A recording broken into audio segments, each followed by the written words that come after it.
Hey, and welcome to episode 33, Loving All of Yourself. Woo, yes. Let's just dig right in because this is a doozy. And the reason I want to talk about it, because this isn't a midlife or a menopause thing. This is a human being thing. When I coach people, I know that at the very root and the heart of everything that's going on for somebody is self-worth. We just know that. We never have to dig or look for that because we know that that's at the root of it. And this comes up in many different ways for many different people just because we have such different experiences growing up. We're kind of a sum of our experiences and when we were younger to now. And we can't get rid of all of that. That's what made us who we are. So how do we deal with this? And like I just said, everybody's is different. And that's why you want to do your work, because this is going to be specific to you and what you're going through and how you are thinking about yourself. And the way that I want to relate it to women in midlife is because we are kind of coming into a new version of ourselves in midlife because we get to start thinking about ourselves again and putting ourselves first. And we are changing and our bodies are changing. And as women, our bodies are always on our minds. And it's my mission in life to make it a thing that we don't always think about our bodies and how much we're worthy in this world. I want them to be separate. I want us to think of our bodies as a way for us to move around the world, for us like a transportation system. That's what I want to think of it as. We want to take really good care of it so that it'll take us around and do all the things that we want to do for a really long time. We want to be super old and still be able to go travel and play pickleball and do all of the fun things. And not as a measure of our self-worth. Are we good enough? Are we lovable? Are we skinny enough? Are we pretty enough? No, I want us to really, really understand what it's all about from a perspective of we are enough just because we're here. We don't have to be or look or we don't have to look a certain way or do anything or create something in order to be lovable. Just because we are here in this moment on this planet having this experience, we are worthy. And imagine what the world would be like if just everybody loved themselves and thought they were enough just as they are, whatever they looked like, however much they weighed, however much money they had, whatever house they had, doesn't matter. Could you imagine what the world would be like? That is what I love to step into every time I do my work or help somebody with their work, is just like one more person getting closer to loving themselves exactly as they are. And remember, this can be a big one because we're battling like the societal constructs of women and our roles and how we think about ourselves, whether we're worthy or not, validation, or if we're contributing, all of that. So let's just get started. How do we be unapologetically ourselves? Could you imagine what your life would be like or what your day would be like if you never had to have a thought about, if you were enough or if people liked you or what you were going to do today to stand out and be awesome? What if it was just you waking up out of bed? Perfect. I'm perfect just as I am. It's going to be a great day because I'm good to go. I am who I am. I am what I am. And the work that I'm talking about today is quite commonly referred to as shadow work. Shadow work is, coach speak for loving all of yourself. And the reason that it's a hard job is because somewhere along the way, many times actually along the way, we had an experience, and maybe the experience was a bad experience.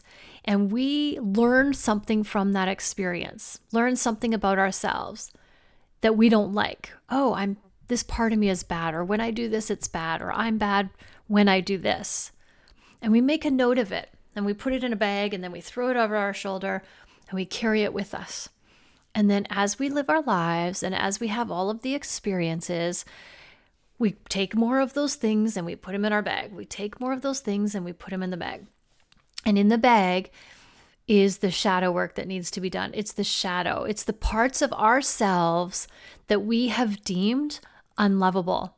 And so we put them in the bag so we don't have to look at them because they're unlovable. They're horrible parts of ourselves.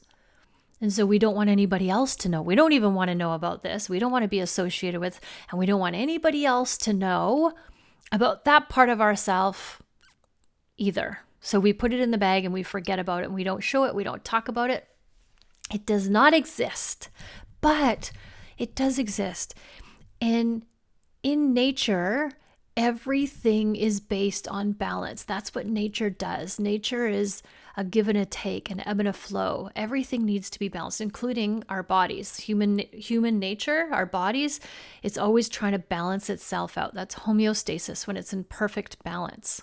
And so we're always trying to balance. Oh, if this is bad over here, then I need more of this over here. But what if instead of hiding those parts of ourselves, we could actually love that part of ourselves? Learning how to love. That's the balance.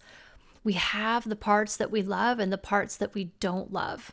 And when we can learn to love the parts that we've deemed unlovable, then we can find that balance, because we are all things. We are the good and we are the bad. We have the ability to do the good things, but we also have the ability to do the bad things. I want you to think about this for a second. When you see somebody who you think is a really horrible person and they do something bad, do you think that you have the potential to actually do that thing too? And most of us will be horrified and say, no, not me, no way. But if you grew up with the same parents, the same experiences that this person had, but it was you, is it possible that you too could do these horrible things, could be this bad person? Yes, 100%. We all have that potential. And when we can see that and own that, then we can start to really love all of ourselves. Yes, we have that potential too. It's when we ignore it or resist it that we have a bigger shadow. Our shadow grows. Put that one in the bag. Carry it over your shoulder. Don't let anybody see it. Don't talk about it. Hide that part of yourself. But you're not loving all parts of yourself. There is no balance there. There's no yin and yang. And when it comes to the balancing, we're talking about all of the parts of ourselves, even and especially like the masculine and feminine energies, not masculine and feminine parts, masculine and feminine energies. The masculine energy is the doing energy, getting stuff done. And the feminine energy is the receiving and the intuition and the emotions and the compassion. So those are the two energies. And if we want to be totally and completely balanced with our chi and our yin and our yang, we want to make sure that we have both of those and we honor both of those, because they both have their purpose. And some of us have more than other. I definitely have more masculine energy. And the more work I do on myself, the more I embrace my feminine energy. And that is the receiving. Is so hard for me to receive, so hard. And that's the masculine energy. And the more I love that part of myself, I get curious about that part of myself, I start to explore that part of myself, the more that I embrace that part of myself, the more evenly balanced I become. And then I start to love all parts of myself. And then I start to drop the shadow. I let go of pieces of that shadow. Remember, the shadow are the parts of ourselves that we've deemed unlovable because of an experience that we had. Everything that we learn and know and think about and have opinions about is from our past, from experiences that we had. Somebody told us, we had an experience with somebody. Like, these are all how we create our opinions and what we think about things. And so when we're looking for balance, we want to love the parts of ourselves that we've deemed unlovable. Now, the shadow work is such good work, and there's so many people that do it. I studied Debbie Ford's work for the shadow work. And I love, love, love the way she does it. And if you are interested in learning more about her work, you can check her out. But also she has a movie called The Shadow Effect, and it's really good. It's a highly entertaining, well done movie, and it will give you a good idea of what shadow work is, and so you can understand your shadow. Because if you've never heard of this before, you're like, Heather, what are you talking about? This is where you start. Just go watch the movie or read a book, or watch some of the YouTube videos about shadow work. So here's how the shadow work works. We want to start seeing these things and naming these things and loving these things about ourselves. The other person that I have done a lot of work with, taken a lot of his courses, studied a lot of his work, taken his workshops, is David Bedrick. And he doesn't call it shadow work, he calls it unshaming. And it's very similar, but his is deep. I mean, his work is the deepest of the deep, and it's profoundly beautiful. This man has a heart of gold and a way of seeing that when something is going on, our body has an intelligence and there's a knowing. And instead of trying to shut it down or judge it, we want to get more curious, and we want to be like, what is my body telling me? What's the intelligence behind what my body's doing? Our mind lies to us all the time, because our mind works on prediction, and it's always trying to keep us safe. And if something is scary, our mind will be like, that's scary, you could die, don't do it. So it's keeping us safe, but it's keeping us stuck where we are. And the body always tells the truth. The body cannot lie. And it gives you feedback all the time based on how you're feeling, what's coming up for you in your body, what's showing up. Where is that in your body? What does it feel like? And this is the work that David Bedrick does, is he gets to know you when you're doing this. He wants to know about the person that's doing it. He wants to know about the intelligence in what you're doing.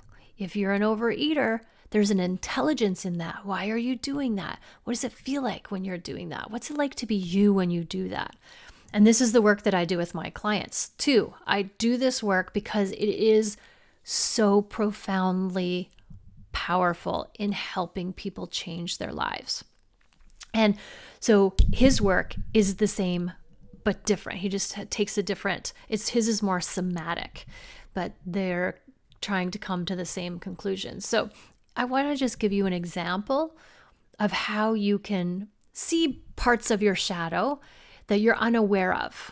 Like, how do I know what parts of myself I don't love? That's a really good question, because if you've never done this work before, you don't know how to find that out. So if you say you're at a party and you meet a whole bunch of people and there's one person and they just rub you the wrong way, or maybe it's at work, that person, you just really dislike that person. Maybe you hate that person.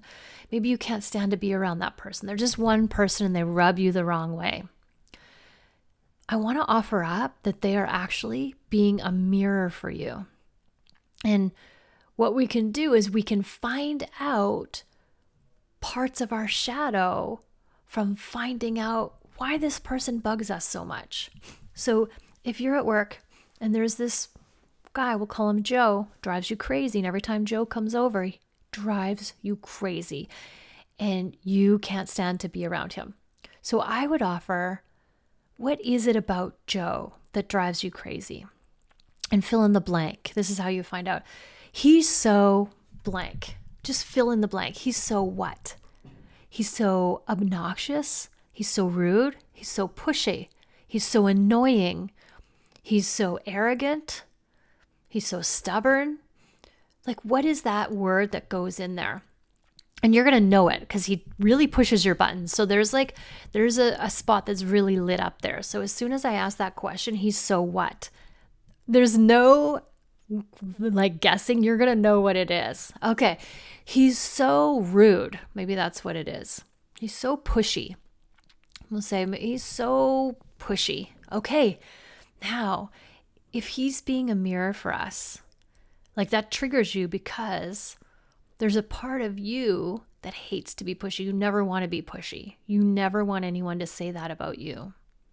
Oh, she's so pushy. That would be horrible for you. And that's why it's such a trigger for you. That's why he's such a trigger for you, because you're seeing in him a part of him that you would hate to be. You would hate to be like that. And somewhere along the way, you had an experience or someone told you that being pushy was bad, or you had an experience where it didn't end well for you when you were pushy. And so now that was that, like, put it in the bag. Don't be pushy. That's a horrible thing. And then carry that with you as part of your shadow. But if you could get curious about it and look at it from a different point of view, because we want to love all parts of ourselves, then I would ask, how does it serve you to be pushy? Can you remember a time when it was good and it really helped you when you were pushy? And maybe there was a time where you were trying to get something done and you were being so nice and kind and polite and just was never getting done. And you needed to be pushy in order to get something done. Like maybe you were managing a project and so it's helpful to be pushy to get that done. So it's not a bad thing. So that quality that you think is horrible actually can be good sometimes. It can help you sometimes. It can get you where you want to go sometimes. And so when you can learn to love the fact that you have the ability to be pushy sometimes, and it can be good for you and helpful for you, it can be good to do that sometimes, then you can start loving that part of yourself. Because we as humans, we have all of the capabilities inside of us. We have the capabilities to be the best person, the Mother Teresa's. We have the capabilities of being the worst people, like the serial killers. Like we have all of those capabilities within us. And it's when we ignore those or deny those that we are not in congruency with who we really are. We're deeming that a part of ourselves is bad and unworthy of being loved. And when we can really own that part of ourselves and say, there's times where I can be like that, but that's okay because it's serving me. And that's just a part of who I am. And I am loving and embracing that part of who I am. I'm not like that all the time. It'll serve me in these situations. And it's okay in these situations. So how or when are you like that? And then owning that is helping to bring you back into balance with loving all parts of yourself, the yin and the yang. So how does it serve you to be that? And can you love that part of yourself for exactly what it is? And then just go through and really find all the parts of yourselves that you have trouble loving. And if you don't know what they are, a good example is the people in your lives that really trigger you. They are being mirrors for us. They're showing us the parts of ourselves that we have deemed unlovable. And instead of, really hating on them, why don't we just be curious about it and go, oh, what are they showing me here? What part are they showing me? How am I that? When am I that? And how is it okay to be that? How does it serve me to be that? How can I love that part of myself? And then you can start unpacking that bag that you've been carrying around. And Debbie Ford, in her movie, The Shadow Effect, she talks about it like being in a pool. And you have all these balls that float and you don't want people to see them because they're bad. Like, oh, I'm pushy, shove that down. Oh, I can be short-tempered sometimes. Oh, shove that down. And then we have all these parts of ourselves that we don't love. We're trying to keep all the balls down under the water and they keep popping up and we're like, oh my God, no, get back out there. And it pops up, no, get back under there. That is kind of what it's like when we're not loving ourselves. That's what it feels like. That's how hard it is to try to hide that part of ourselves, because that is part of who we are. And when we can learn how to love it and embrace it and then use it for us to serve us, then we can start to love all of ourselves. And when we love all of ourselves, we are going to attract more people into our world that also love themselves and love us for who we are. So, because like attracts like. So when you do this work, you are going to notice that your outer world is going to change, because as within, so without, as above, so below. So your inner world, your outer world is just a reflection of your inner world. So whatever's going on inside your brain and your body and your mind It's going to be reflected in your outer world. So if your outer world is chaos, guess what that means? Your inner world is very chaotic. And instead of trying to change everything in the outer world, all you want to do is bring it back to yourself and find how you can create more peace inside of yourself. And magically, as if by magic, which it's not, it's you doing your work, but it will seem like magic because you wouldn't have needed to change anybody outside of you like we're always trying to do. You do your inner work and your outer world will change. If you can find that guy at work, pinpoint what it is, he's so whatever, and do your work and love that part of yourself, I guarantee you, I promise you this, that when you do that work and love that part of yourself, you'll go back to work and that guy will never bother you again. It won't bother you again. And he hasn't changed. You haven't asked him to change, but what changed?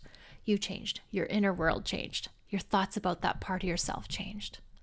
This is why it's so powerful to love your whole entire self and know that you're responsible for it.